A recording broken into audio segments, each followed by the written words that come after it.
फिर 1793 के charter act के बाद और यही साल है जब भारत में परमानेंट सेटलमेंट लागू हुआ। अंग्रेजों ने अपने रेवेन्यू को सुनिश्चित करने के लिए अस्थायी बंदोबस्त बिहार, बंगाल, उड़ीसा में लागू किए। तो ये रेवेन्यू एडमिनिस्ट्रेशन का एक प्रयोग था जो इस इलाके में बड़े लंबे समय तक या आज़ादी तक चला ही। यही रेवेन्यू सेटलमेंट है जिसके द्वारा भारत में अंग्रेजों ने जमींदारी प्रथा का शुरुआत किया। जमींदार या जो भी बात लोग कहते हैं वो अंग्रेजों के ज़माने, मुगलों के ज़माने में भी जमींदार लोग हैं, लेकिन वो केवल लैंड इंटरमीडिएटरीज हैं। वो मध्यवर्ती वर्ग है जो केवल जनता से राजस्व वसूल कर राजा को देता था। लेकिन अंग्रेजों ने जिस परमानेंट सेटलमेंट को लागू किया उसमें भारत के सिस्टम और इंग्लैंड के सिस्टम को मिक्स कर दिया। असल जमींदार तो अंग्रेज ही रहे हैं, लेकिन मतलब इंग्लैंड में रहा है, लेकिन भारत में जिस जमींदार वर्ग को उन्होंने पैदा किया, बनाया, उसको अपने जमींदारों के बराबर अधिकार नहीं दिया। यहाँ जमींदार को ओनरशिप ऑफ लैंड दिया गया, लेकिन तभी तक जब तक वो निर्धारित रेवेन्यू सरकार को सनसेट लॉ के तहत उसके ट्रेजरी में जमा कर रहे हो। किसानों को भी बड़े पैमाने पर ओनरशिप ऑफ लैंड दिया गया पहली बार। भारत में जो लोग भी जमींदारी प्रथा के बारे में उल्टा सीधा बोलते हैं तो जानकारी का अभाव है, क्योंकि भारत में जमीन पर मालिकाना हक, उस तरह का या जमीन का खरीद बिक्री, इस तरह की प्रथा 1793 से पहले नहीं थी। ओनरशिप हल्का फुल्का था, लेकिन जैसे अगर आपको किसी इलाके में जमीन खेती करने के लिए ज़रूरत है तो आप उस इलाके का जो इंचार्ज है उसके यहाँ जाते और मांगते कि हमको 5 बीघा जमीन खेती के लिए दीजिए। वह जो मुगलों के ज़माने पहले से भी चलता था, 2 दस्तावेज बनता था, पट्टा और कबूलियत, है ना। तो पट्टा जो था, जो दस्तावेज है, उस दस्तावेज के तहत आज भी है। पट्टा दिया आपको, पट्टा दिया कि हाँ चलिए ये वाला 5 बीघा जमीन सड़क के उस किनारे वाला आपका हुआ, और इसका जो रेवेन्यू है, this is the revenue of the area, है ना, या मतलब लैंड रेवेन्यू, इसका भू राजस्व इतना है। और आप देते कबूलियत, है ना, आपने कबूला। कबूलियत का मतलब ये हुआ कि you accepted the terms and conditions mentioned in the paper. आपने कबूला कि 5 बीघा जमीन हमको मिला और हमको इतना राजस्व देना है। जब राजस्व कर्मचारी राजस्व वसूलने आएगा तो उसके पास पट्टा का दस्तावेज है जिसमें लिखा हुआ है कि मिस्टर ए कुमार 5 बीघा जमीन और इतना राजस्व, भू राजस्व, और आपका कबूलियत है ना। तो दोनों का दस्तावेज मिलाया और आप उसको राजस्व दे दें। तो उस जमाने में कोई भी आदमी तभी जमीन लेता था जब वह उतना राजस्व देने की स्थिति में रहता था। वह जमीन खरीदता नहीं था, नहीं बेचा जाता था। फिर नए जमीन को भी कृषि योग्य बनाया जाता था। जो जंगल है, कैसे हम लोग पढ़ते हैं कि जमीन, कृषि योग्य जमीन का लगातार विस्तार हुआ है। अब हम लोग ऑप्टिमम लेवल पे है, अब तो जंगल का विस्तार करना है क्लाइमेटिक कंडीशंस को बैलेंस करने के लिए। तो उस जमाने में ओनरशिप ऑफ लैंड उस टाइप का नहीं था जैसा आज है या 1793 के बाद हुआ। उस जमाने में जमींदारों का भी जमीन अपना नहीं होता था। जैसे मान लीजिए पटना जिला है, तो जमीन की पैमाइश तो अलाउद्दीन खिलजी या उससे भी पहले एंशिएंट पीरियड में भी होता था। भू राजस्व के निर्धारण के लिए तो जमीन की पैमाइश होगी। जमीन का क्लासिफिकेशन पहले भी था, या उत्तम, मध्य और निम्न श्रेणी का जमीन, और उसी के अनुसार भू राजस्व तय करेंगे। शेरशाह ने भी किया अकबर ने भी किया, आगे भी हुआ। तो उस अंग्रेजों ने जो 1793 में लागू किया, उसके तहत क्या हुआ कि सर्किल्स में एरियाज को बांट दिया गया। यह सर्किल भी मूल बनाया हुआ था मुर्शीद कुली खान का। मुर्शीद कुली खान ने ही पूरे बंगाल को 13 सर्किल में बांटा था और रेवेन्यू का इजरेदारी प्रथा लागू की थी। वही इजरेदारी कॉन्ट्रैक्ट फार्मिंग अंग्रेजों के लिए आधार बना जमींदारी सिस्टम को, परमानेंट सेटलमेंट को लागू करना। चूंकि भारत के अन्य किसी भी इलाके में बिहार, बंगाल, उड़ीसा की तरह जमींदार नहीं थे या इजरेदारी प्रथा नहीं लागू हुई, इसीलिए अस्थायी बंदोबस्त की प्रथा और कहीं भी लागू नहीं हो पाई। मद्रास के इलाके में अंग्रेजों ने प्रयास किया लेकिन लागू नहीं हो पाया, क्योंकि वहां ट्रेडिशनल जमींदार वर्ग नहीं था जो लोगों से कर वसूल ले। तो ओनरशिप लैंड कैसे हुआ कि मान लीजिए पटना जिला है, इस जिले का ऑक्शन होगा जमींदारी। बेस प्राइस, जैसे आईपीएल में आप देखते हैं कि बेस प्राइस 2 लाख आपका तय हुआ। अब बीडर्स पर है कि अब 2 लाख वाला 2 करोड़ गया, 10 करोड़ गया। उसी तरह से सर्किल्स बटा, ऑक्शन हुआ। ऑक्शन कलकत्ता में होता था। जो जिसने जितना अधिक पैसा बोला उसका वो जिला हुआ।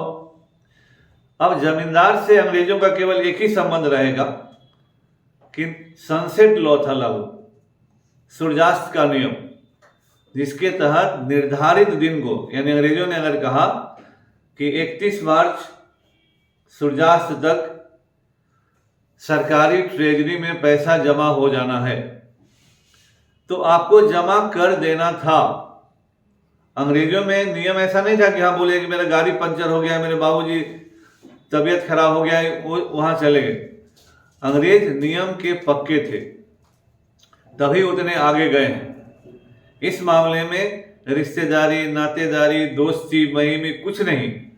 उनका नियम था कि अमुक दिन सूर्य अस्त होने से पहले आप राजस्व जमा कर दिए, आपकी जमींदारी कंटिन्यू कर गई।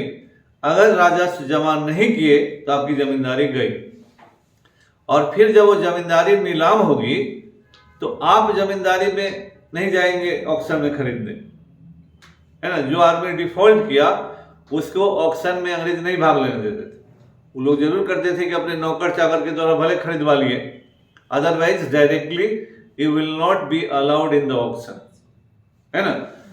अब मान लीजिए कि पटना जिला का जमींदारी 4 लाख रुपया है और जमीन के ओनरशिप के आधार पर किसानों पर तय हो गया। तो जिस तरह से सूर्यास्त से पहले पैसा नहीं जमा करने पर किसानों की जमींदारों की जमींदारी चली जाती थी, वही नियम किसानों पर लागू था कि अगर समय से आप अपने जमीन का भू राजस्व नहीं देंगे तो you will be evicted of your land. आपको आपके भूमि से हटा दिया जाएगा, आपकी जमीन छीन ली जाएगी। और जो पहले भी मैंने कहा कि ताराशंकर बंदोपाध्याय ने जो किताब लिखा है, कौन सा किताब है, सीरियल भी बना हुआ है?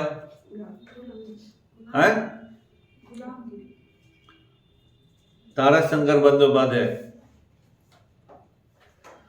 तो उस किताब में और तरह तरह का जो अत्याचार है वो तो है किसानों के साथ, लेकिन किसान अगर अपने जमीन का भू राजस्व नहीं देंगे तो जमीन से बेदखल हो जाएंगे, हटा दिया जाता था।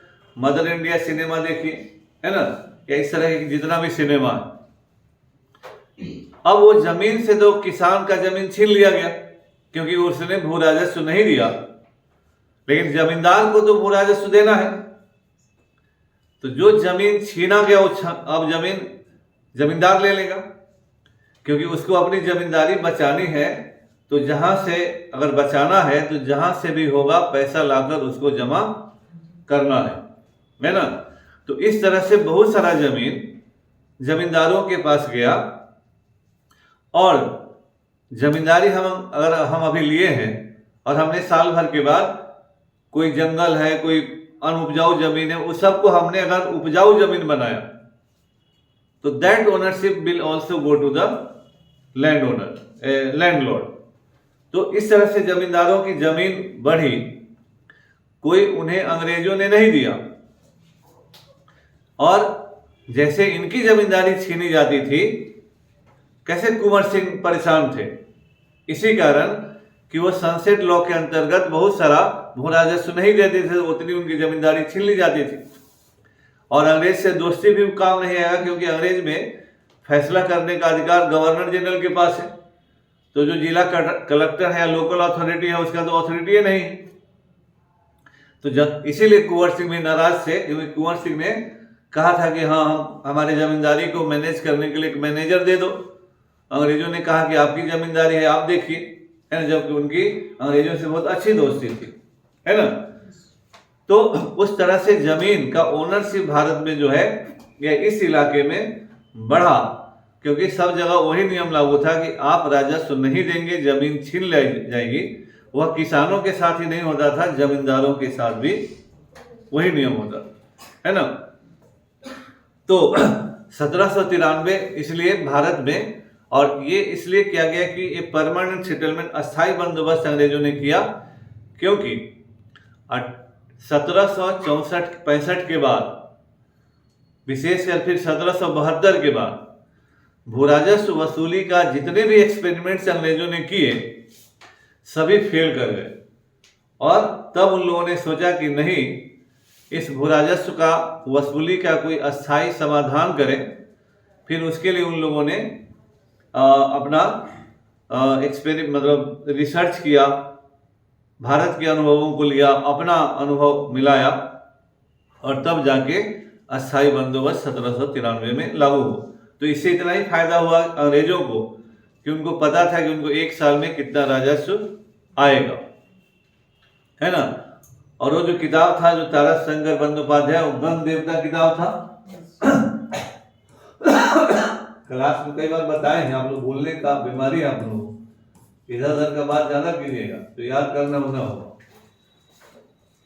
है ना। गण देवता पर सीरियल भी बना हुआ है, और बहुत ही फेमस किताब है। परमानेंट सेटलमेंट में किसानों के साथ जो दुर्गति हुई, उसका सबसे अच्छे किताबों में इसका नाम आता है, ठीक है ना। इसके बाद फिर कुछ दिनों के बाद भारत में वेलेस्ली गवर्नर जनरल बनकर आए। वेलेस्ली ने भारत में सहायक संधि, सब्सिडी अलायंस की नीति लागू की।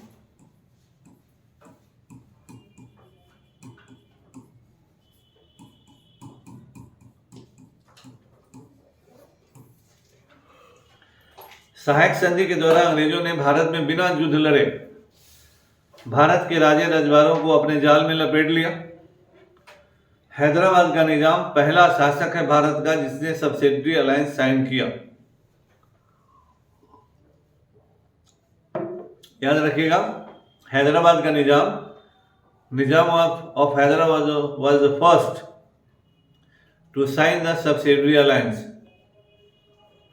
है ना। सब्सिडी अलायंस अंग्रेजों का बड़ा चालाकपूर्ण पैरामेंसी बढ़ाने का उपाय था। बिना युद्ध लड़े अधिकांश राजे रजवाड़ों को ये साइन करवाया। धीरे धीरे भारत के सभी रजवाड़ों ने इसे साइन किया।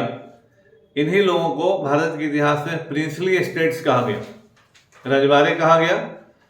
और जब देश हमारा आजाद हुआ तो इन्हीं रजवाड़ों को भारत संघ में शामिल करवाने का श्रेय सरदार वल्लभ भाई पटेल को जाता है ना, क्योंकि इन लोगों ने अंग्रेजों से समझौता करके उनका अधीनता माना। बाद में अंग्रेज जाते समय बोले कि जब हमसे समझौता करके अधीनता माना और हम जब इंडिया से चले तो ये लोग स्वतंत्र हो गए, है ना। उसी समाधान किया सरदार पटेल ने। फिर जब ये शताब्दी क्लोज हुआ तो फ्रांस में नेपोलियन का राइज हुआ। इसी पीरियड में फ्रांस की क्रांति भी हुई। इसी पीरियड में अंग्रेजों का भारत में मैसूर से भी लड़ाई हुआ। टीपू सुल्तान को तो 1790-92 वाले युद्ध में ही अंग्रेजों ने सबऑर्डिनेट कर दिया था, लेकिन टीपू सुल्तान ने अपना संघर्ष जारी रखा। 1799 में finally Tipu Sultan was defeated and killed. 1803-5 के दरमियान मराठों से जो युद्ध हुआ उसमें मराठे भी एक तरह से पूरी तरह सबऑर्डिनेट हुए, और इसी दरमियान 1803 में अंग्रेजों ने दिल्ली पर कब्जा कर लिया। तो इनकी सीमा पंजाब को छूने लगी, और इस पीरियड में पंजाब में रंजीत सिंह का राज हो चुका था, है ना। तो अब भारत में केवल रंजीत सिंह ही पावरफुल आदमी बचे थे, अन्यथा मराठे से लेकर जो उस समय के पावरफुल आदमी थे खत्म हो चुके थे लोग। अब भारत में इतना बड़ा साम्राज्य मिल चुका था, इतने बड़े क्षेत्र पर उनका कब्जा हो गया था। भारत उपजाऊ इलाका रहा है, भारत में बहुत चीज संसाधन है। अब अंग्रेजों के हाथों तो खजाना लग चुका था। इस पीरियड में इंग्लैंड में हंगामा हो रहा था कि भारत से या पूरब से व्यापार करने का एक अधिकार एक ही कंपनी को क्यों मिले, है ना। तो ईस्ट इंडिया कंपनी के खिलाफ भारत में हंगामा चल रहा था, इंग्लैंड में हंगामा चल रहा था कि ईस्ट इंडिया कंपनी के ट्रेड मोनोपोली को खत्म किया जाए। East India company producer company नहीं थी। ईस्ट इंडिया कंपनी का क्या काम था? सामान खरीदना, तो यहां से खरीदा और वहां बेच दिया, और जो बीच में मुनाफा हुआ वही ईस्ट इंडिया कंपनी का कमाई था। अब इंग्लैंड में औद्योगिकरण हो गया, तो अब इस औद्योगिकरण में सामान तो अब इंग्लैंड में बनने लगा, और इस सामान को बेचना था इंडिया में। तो ईस्ट इंडिया कंपनी इंडिया का सामान बाहर बेचती थी, और अब इंग्लैंड की कंपनी कह रही थी कि मेरा सामान यहां बेचो। तो वहां के उद्योग और ईस्ट इंडिया कंपनी के इंटरेस्ट क्लैश करने लगे, है ना। क्योंकि ईस्ट इंडिया कंपनी को इधर से सामान उधर बेचने में ज्यादा फायदा था, है ना। लेकिन इंग्लैंड में जो औद्योगिक पावर बढ़ा, इंडस्ट्रियलिस्ट बढ़े, पूंजीपति बढ़े, उन लोगों ने संसद पर भारी दबाव डाला। जैसे आज आप अपने यहाँ देखते हैं कि हाँ, कोई भी सांसद किसी इंडस्ट्रियलिस्ट से पैसा लेकर बोलता है संसद में, महुआ मोइत्रा की ना की, आरोप तो यही लगा।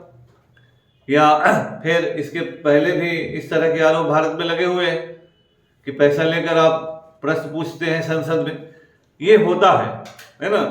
और बहुत सारे लोग इस तरह से फायदा उठाते हैं, क्योंकि संसद तो देश की संसद है, वहां पर जब हंगामा होगा तो उस तरह की बातें स्वाभाविक तौर पर होंगी।